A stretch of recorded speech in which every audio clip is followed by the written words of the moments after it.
গোটা দেশেই গরম ক্রমশ বাড়ছে আর এর জন্য বড় দায়ী হচ্ছে গাছ কাটা।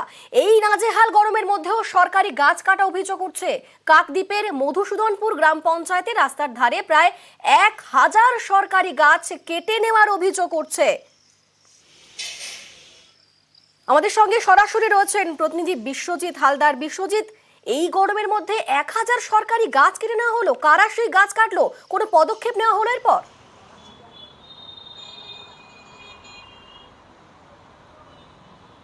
হ্যাঁ দেখো, এটা চাঞ্চল্যকর অভিযোগ। যেভাবে গরম পড়ছে সেখানে বিজ্ঞানীরা বলছে যে গাছ লাগাও, গাছের প্রয়োজন রয়েছে।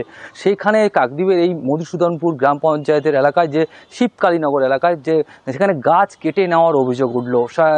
স্বাভাবিকভাবে এই ঘটনা খবর পেয়ে কিন্তু যখন কাটা হচ্ছিল, সেই সময় হারুট পয়েন্ট কোস্টাল থানার পুলিশ তড়িঘড়ি গিয়ে 6 জনকে কিন্তু ইতিমধ্যে আটক করেছে। তাদেরকে জিজ্ঞাসাবাদ করছে কারা এই কাজ করছিল। স্বাভাবিকভাবে এই ঘটনার পরিপ্রেক্ষিতে কিন্তু বিজেপির তরফ থেকে কিন্তু অভিযোগ দায়ের করা হয়েছে বিডিও এবং এসডিওর কাছে এবং বন দপ্তরের কাছে। তারা যেটা অভিযোগ করছে যে স্থানীয় যে তৃণমূল নেতা রয়েছেন তাদের মদতে এই গাছ কাটা চলছিল এবং প্রশাসন তড়িঘড়ি তাদের ওপর ব্যবস্থা গ্রহণ করুক। একদম যে গাছগুলি কাটা হয়েছে একদম সোনাঝুরি গাছ, এবং এই গাছগুলি কিন্তু যতক্ষণ কাটা হচ্ছিল, গতকাল হারুট পয়েন্ট কোস্টাল থানার পুলিশ কিন্তু বেশ কিছু কাঠ, এই যে সোনাঝুরি কাঠ কিন্তু আটক করেছে ইতিমধ্যে। তবে শাসক দলের তরফ থেকে কিন্তু যে জানানো হচ্ছে বিষয়টা তাদের অগোচরে ছিল, তারা জানতেন না। তবে বিষয়টা খতিয়ে দেখা হচ্ছে। তবে বন দপ্তরের তরফ থেকে কিন্তু জানানো হয়েছে, ইতিমধ্যে বন দপ্তরের আধিকারিককে নির্দেশ দেওয়া হয়েছে যে ইতিমধ্যে তাদেরকে এই যে কি ঘটনা ঘটেছে, কারা গাছ কাটছিল, তাদের কিন্তু খুঁজে বার করা।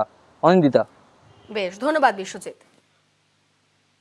সকালবেলা তো কাটতে এলো তো, আমরা মাঠে গেছি এসে না কাটতে যাই, আমরা তো চিনি না। হঠাৎ গাছ কাটতে, সব করে গাছ কাটতে, দুটো মেশিনে কাটতেছে, ভ্যানে নিয়ে যাচ্ছে, ওইটা যেটা যান বোঝা যায়, ঘরে টেকা যাচ্ছে, পাকা চলা যায়নি। মেলে একটা অভিযোগ আসে, যিনি অভিযোগ করেছিলেন তার সাথে যোগাযোগ করা হয়, এক্সাক্ট লোকেশন সেগুলো জেনে নিয়ে রেঞ্জ অফিসারকে ইনস্ট্রাকশন পাঠানো হয়, উনি ওটা এনকোয়ারি করবেন। অবৈধভাবে কাটা হয়েছে তাহলে উপযুক্ত ব্যবস্থা উনি গ্রহণ করবেন।